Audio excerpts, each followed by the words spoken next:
The official website of the Verkhovna Rada of Ukraine is the most visited among 190 parliaments in the world. The civic movement Chesno analyzed the web data and revealed that Ukraine outpolled France, the United Kingdom, China, Japan, and even the United States. On average, 6 to 7 million Ukrainians browse the parliamentary website every month. Today, civilians have the possibility to watch plenary meetings, see voting results, legislative documents, and economic and administrative activity of the office of the Verkhovna Rada of Ukraine. In other words, the aspects that interested journalists and experts 2 or 3 years ago are today fully accessible. These services are free of charge and they can be reissued for use, publication and preparation for different analytical transcripts. At the moment, with the help of our partners, anywhere from 12 to 20 different analytical transcripts are used, which are based on our assets published in the format of open data. Such a breakthrough of the website motivates experts to act effectively and publicly. Therefore, the internet site will be revamped very soon. In particular, the platform will be redesigned, so all sections from the main page, news, publications, and legislative documents will become accessible to users with different mobile devices. The Parliament believes this initiative will increase page views, so the work continues. There is a concern about completeness of the Parliament's work information. Ukraine and the Verkhovna Rada made a big leap forward with regard to a legislative open database. The position on different lists of parliamentary openness was the ambition of the office of the Verkhovna Rada to evolve, and now this work goes on. The aim of parliamentary reform is to provide civil society with free and open access to the legislative work of government bodies. It must be an institution that utilizes the electronic data interchange and should be open at the level of the work of sessions of the committees and provide citizens the full information about all their decisions and actions. Overall, the concept of an e-parliament implies that citizens of Ukraine have the possibility to use modern information technologies to have an impact on the process of decision-making in parliament, convey their personal opinions to their deputy representatives, and trace all the daily processes that transpire in parliament.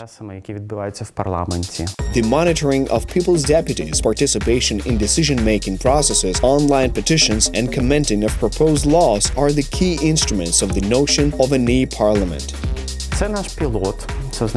It is a pilot version, which means that we're trying to implement the system, yet the government was positive to employ the possibility of civic commenting of proposed laws approved by a committee.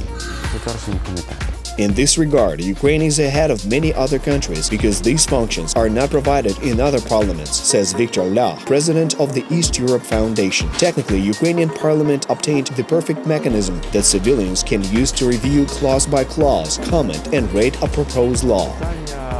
The question is to make it a tradition and part of the procedure of a committee passing the proposed law for public discussion and commenting on the initiative. Moreover, the competent category of citizens and groups of interest should have the possibility to react to them. All prerequisites for this have been established.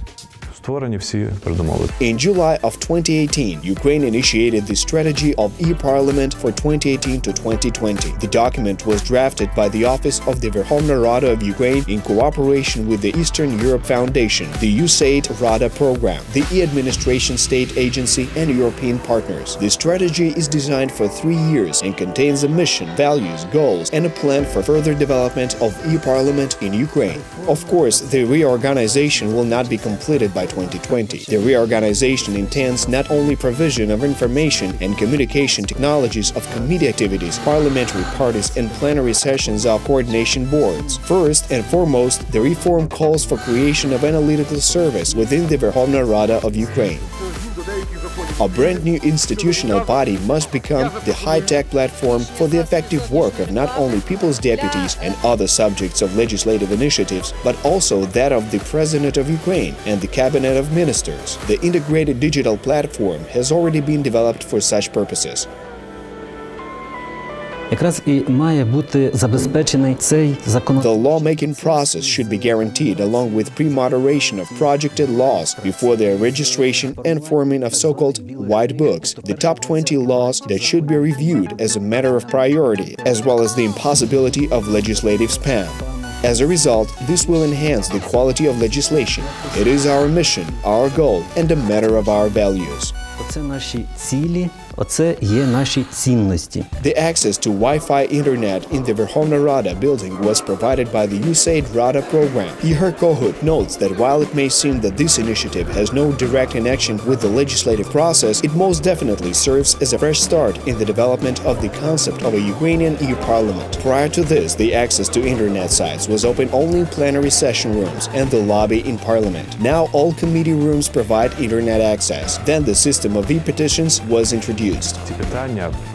These questions, problems that voters articulate in petitions and obtain the support of at least 25,000 should have the elements of lawmaking suggestions. Later, deputies will review them as initiative. This would be the best and most effective way to utilize this very important instrument. E-Parliament is one of the essential forms of e-democracy, e-document flow, a digital signature, people's deputy accounts, a corporative internet portal for working with e-documents. These are the key elements in the prospects for the further development in the reorganization of the Ukrainian Parliament.